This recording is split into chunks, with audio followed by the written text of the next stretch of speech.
Appreciate you coming over to the internet to learn a little bit more about your golf swing. Oh yeah, Golf Fix, Monday nights, 7 o'clock. This is James in Washington, D.C. I have a question about shoulder turn. In addition to dropping my back foot back slightly during setup, I have found that by turning my forward foot in slightly helps prevent me from swaying during my backswing. Are there any issues or problems with doing this? Thanks. James, you know what? There's one slight problem with doing that. And it would become an issue if you found that you were hooking the ball too much.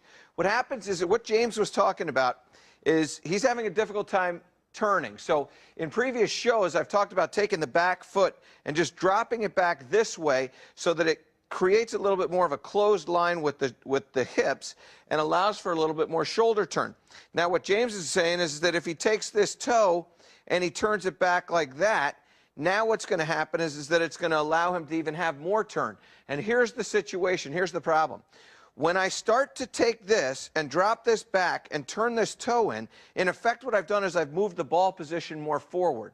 So what you'll see is if I stand here like this, the ball position looks relatively middle, right? It's right here off my spine. Now what I do is I take this foot and I drop it back like that.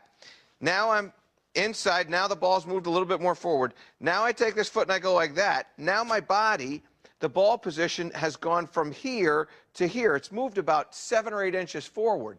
And what happens is that while I make a pretty good turn, by moving the ball that far forward, we're going to start coming across it.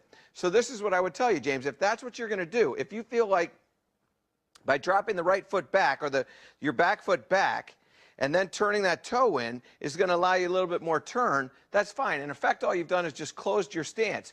The thing that you've got to pay attention to is making sure that we take that ball position and we move it back so that it's in the center of your stance again for like a 7-iron or 8-iron or something like that. It's got to move back as you start to do all these things. And then what will happen is you'll start to get the club to come from the inside here and you'll start to hit a draw. Okay, James? I hope that helps you out there, and I hope all of you that are struggling with that little, trying to get enough turn, listen to what James has got going on. Not a bad idea.